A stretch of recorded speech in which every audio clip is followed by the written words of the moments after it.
Hi guys, it's Crystal. It's almost the end of 2012, and that means it's time for us here at Bookshelf Banter to give you our favorite reads of the year. So Callie, Kelly, Stephanie, and I are going to give you our top 5, 10 in my case because I can't cut it down, of our favorite books of the year, and our 5 books that we're most looking forward to in 2013. So I'm going to start with my top 5 or 10. I'm sorry, I had to cheat on this. I couldn't pick 5 books. I'm sorry. It just couldn't be done. So I'm going to give you my 10 favorite books of 2012 in no particular order. I'm really not going to put them in what I liked better than the other, but I will start with Incarnate by Jodi Meadows. I really love this book. This is one of the ones I read like right around New Year's last year. And I think it's a really underrated series.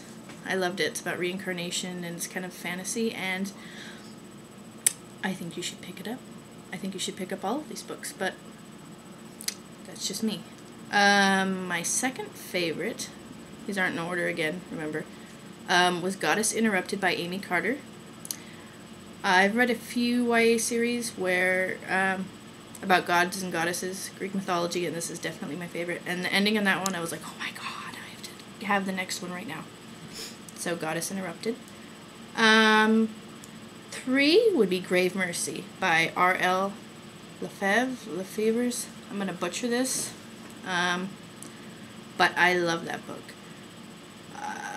It was a really fresh take, I thought. It kind of reminded me of Poison Study, which was one of my favorites and one of our first books of the month on Twilight Series theories.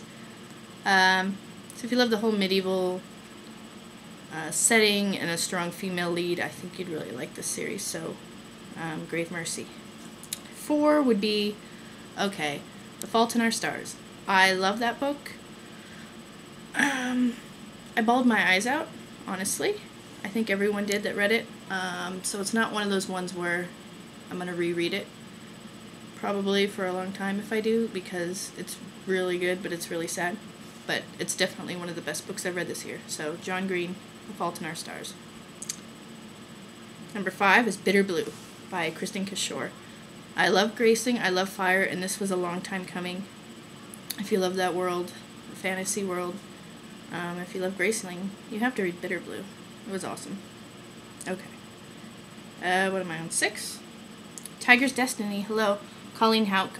This is the 4th book in her Tiger series. And I think all of us, if I could be... Yeah. We all loved it here. Hello. We have podcasts about it. So, yes, we loved it. I loved it. It was a good ending to the series. And what can I say? Hot Tiger boys. 7. Okay, number 7, I guess. I don't have these numbered. The Golden Lily by Richelle Mead. I love anything Richelle Mead does. I actually almost like this series. I don't know if I like it even more than Vampire Academy. And her last Succubus book came out, and I read that last year. Succubus Revealed. And anything Richelle Mead will be on my list. I always love her. So, 8 would be, Shine, the final series in the Shade Shift Shine by Jerry Smith Reddy. I think these are so underrated. I love these books. It's about a girl who... She works for her aunt, who's a lawyer, and she lives in a world where anyone born after a certain shift in the world can see ghosts, and people before that can't see them. So anyone like 16 and younger can see ghosts. So I love the series. I think it's awesome, and there's a hot Scottish guy in it. I mean, just read it. It's awesome. 9 would be Rift by Andrea Kramer. It's the prequel series to Doing, Wolfsbane, and Blood Rose, and all of those. Why am I having a blank? Oh my god. Nightshade. Hello? It's late. It's midnight. That clock is wrong. It's dead. So yes, Nightshade series. This is the prequel, and I like it even more than Nightshade. Takes place like 500-600 years ago before this one, but I like it even better.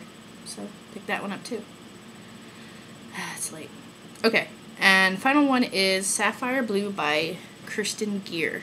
She's a German author, and it's the follow-up to Ruby Red, which I really enjoyed. It's a time slip novel, and the third one comes out, I think, into 2013, Emerald Green. But those are my top 10, I cheated, favorite books of 2012. Now I will get to my top 5 or 6 books that I am looking forward to in 2013. Okay, so I'm really looking forward to Asunder, which is the second book in Jodi Meadows' series after Incarnate, the reincarnation one I mentioned first. That comes out in January, and I really want to read that. A lot of these come out in January. Shades of Earth. Oh my god. Oh my god, I didn't mention A Million Suns. Okay, that was one of my favorites of last year too. I love Beth Revis' series. I loved Across the Universe, I loved A Million Suns, and I am dying to read Shades of Earth. How did I miss that one? Okay. Shades of Earth. Third, Isla and the Happily Ever After by Stephanie Perkins. I love her books. I loved Anna and the French Kiss. I loved Lola and the Boy Next Door, and this is the third one that got pushed back. I think it comes out in May, and I really can't wait for it. I love her. There's really sweet romances, and I love them. Okay, what else do I have here? Oh, Indigo Spell. The next Rochelle Mead book. I can't wait for that. It's February. And then, oh, Dark Triumph, which is the next book after Grave Mercy. So, those are the books I'm really, really, really, really looking forward to reading in 2013. And what else you got?